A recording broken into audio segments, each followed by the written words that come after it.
Imagine a warm summer evening in Bologna, Italy. The year is 1858, life seems peaceful, but this peace is about to be shattered. In a modest Jewish home, a family prepares for bed. They have no idea that their lives are about to change forever. This is the story of Edgardo Mortara, a 6-year-old boy caught in a whirlwind of religion and politics. Edgardo's story is more than just a historical footnote. It's a story about faith, power, and the fight for justice. It's a story that still resonates today. Our story takes place against the backdrop of a deeply divided Italy. The Papal States, ruled by the Pope, held significant power. The Catholic Church's influence was everywhere. In Bologna, a city under papal control, tensions simmered beneath the surface. The story of Edgardo Mortara is a window into this turbulent time. It's a story that forces us to confront uncomfortable truths about power, prejudice, and the limits of religious authority. It's a story that reminds us that the fight for human rights is never truly over. The night of June 23, 1858, was like any other in the Mortara household, or so they thought. As darkness fell, a knock echoed through their home. At the door stood papal soldiers, their faces grim. They were there for Edgardo. Fear gripped the Mortara family. The soldiers revealed a shocking truth. Edgardo was to be taken away. A former servant girl, Anna Marisi, had secretly baptized him years earlier when she believed him to be ill. Removing Edgardo from his Jewish family was deemed necessary for his salvation. The Mortara family was devastated. Edgardo was torn from his mother's arms, leaving behind a family shattered. The kidnapping sent shockwaves through the Jewish community of Bologna. The Mortara case quickly became a symbol of religious intolerance and the overreach of the Catholic Church. The fight for Edgardo had begun. To understand the magnitude of the Mortara case, we must journey back to 19th century Italy. Imagine a jigsaw puzzle, each piece representing a different state, each with its own ruler, laws, and ambitions. This was Italy before unification, a fragmented peninsula yearning for unity. The Papal States, a significant portion of central Italy, were ruled by the Pope. The Pope was not just a spiritual leader but also a political one, wielding considerable power within the Papal States. This power, however, was under threat. Nationalist movements were gaining momentum across Italy, challenging the Pope's temporal authority and pushing for a unified Italian nation. The Catholic Church found itself increasingly at odds with these liberal, secular forces. The Mortara case erupted in this cauldron of political and religious tensions. It became a lightning rod for anti-clerical sentiment, fueling calls for the Papal States' demise and the unification of Italy under a secular government. At the heart of the Mortara case stood Pope Pius IX, a complex and controversial figure. Pius IX, deeply conservative and wary of the rising tide of liberalism, was determined to uphold the Church's authority. He saw the Mortara case as a matter of religious principle, not open for debate.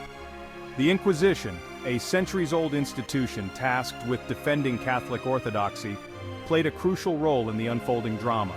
While its power had waned since its bloody peak, it still held considerable sway, particularly in the Papal States. The Mortara case for Pius IX and the Inquisition was about more than just one Jewish child. It was about asserting their authority in a rapidly changing world. It was about drawing a line in the sand against the encroaching forces of secularism. However, the Mortara case, rather than bolstering the Church's authority, had the opposite effect. It exposed the Church's perceived intolerance and fueled the flames of anti-clerical sentiment. Section 5. The Mortara family fights back, pleas for justice. The Mortara family refused to accept Edgardo's abduction quietly. They embarked on a relentless campaign to get their son back. Imagine their courage, their unwavering love as they challenged the might of the Catholic Church. Their pleas for Edgardo's return echoed through the corridors of power. From local authorities in Bologna to the papal court in Rome, they petitioned tirelessly, their voices fueled by anguish and determination. The Mortara family's story resonated with Jewish communities across Europe and beyond. Prominent Jewish figures rallied to their cause, using their influence to exert pressure on the Papal States. The family's struggle became a rallying cry against religious persecution. Despite setbacks and disappointments, the Mortaras never gave up hope. Their unwavering love for Edgardo fueled their fight. Their resilience in the face of such adversity is a testament to the power of family and faith. Section 6. Global outrage. The world reacts to Edgardo's case.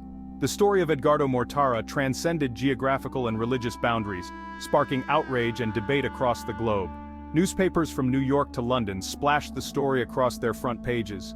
People were captivated by the plight of this young boy, caught in a tug-of-war between faith and family.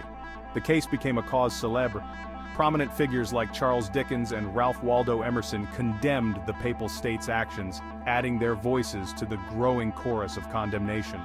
Public opinion turned sharply against the Church, particularly in Protestant countries where the case was seen as an example of Catholic overreach. The Mortara case exposed the fault lines in 19th century Europe, highlighting the tensions between religious freedom, the power of the state, and individual rights. It forced people to confront uncomfortable questions about tolerance and the limits of religious authority. Section 7. The power of the press. Newspapers fanned the flames of controversy. The Mortara case unfolded in the nascent years of mass media. Newspapers, with their growing reach, played a pivotal role in shaping public opinion. The case became a media sensation, with newspapers across the globe covering every twist and turn of the story. The press, often critical of the Papal States, presented the Mortara family's plight sympathetically. They highlighted the injustice of Edgardo's kidnapping and the Church's refusal to return him. Editorials denounced the Papal States, accusing them of religious intolerance and tyranny. The Mortara case became a rallying cry for those who advocated for the separation of church and state and greater religious freedom. The power of the press in the Mortara case cannot be overstated. It brought the story to the world, galvanized public opinion, and put immense pressure on the Papal States. Section 8. Political chess match, Napoleon III and the Papal States. The Mortara case also became entangled in the complex web of European politics. Napoleon III, Emperor of France, found himself in a delicate position. He sought to maintain good relations with the Catholic Church, but the Mortara case presented a significant obstacle. Liberal and anti-clerical sentiment ran high in France, and the Mortara case fueled public outrage. Napoleon III, facing pressure from his own people, could not afford to ignore the issue. He attempted to mediate between the Mortara family and the Papal States, urging Pope Pius IX to return Edgardo. However, Pius IX, entrenched in his position, refused to budge. The Mortara case further strained relations between France and the Papal States.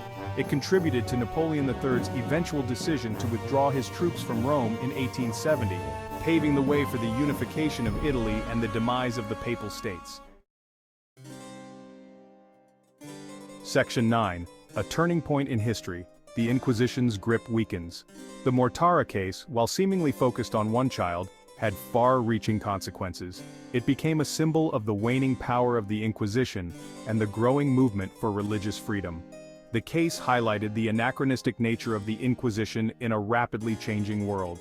Public opinion, influenced by the press and fueled by outrage over the Mortara case, turned decisively against such institutions. Governments across Europe, already wary of the Church's power, began to distance themselves from the Inquisition. Its influence waned, and its days were numbered. The Mortara case, while tragic, contributed to a broader shift toward greater religious tolerance and the separation of church and state. It marked a turning point in the struggle for human rights, reminding us that the fight for freedom of conscience is an ongoing battle. Section 10. The legacy of Edgardo Mortara, a life forever changed. Edgardo Mortara remained in the custody of the Church despite international pressure and his family's pleas. He was raised Catholic and eventually became a priest. One can only imagine the emotional toll this experience took on him, torn from his family and raised in a faith not his own. Edgardo's story is a poignant reminder of the human cost of intolerance and the enduring power of faith and family. He lived a long life, dying in 1940, but the shadow of his abduction loomed large. Even in his later years, Edgardo refused to denounce his Catholic faith, a testament to the power of upbringing and the complexities of his situation. His story remains a subject of debate and discussion, a reminder of the enduring legacy of the Mortara case. Section 11. Conclusion echoes of the Mortara case. The Mortara case, though a product of a bygone era, still resonates today. It serves as a stark reminder of the dangers of religious intolerance and the importance of protecting individual rights. The case also highlights the power of the press and public opinion in challenging injustice. The outcry over Edgardo's abduction contributed to a shift in societal attitudes towards religious freedom and the separation of church and state. Though the world has changed dramatically since 1858, the lessons of the Mortara case remain relevant. It reminds us that the fight for human rights is an ongoing endeavor, and that we must remain vigilant in defending the freedoms we hold dear.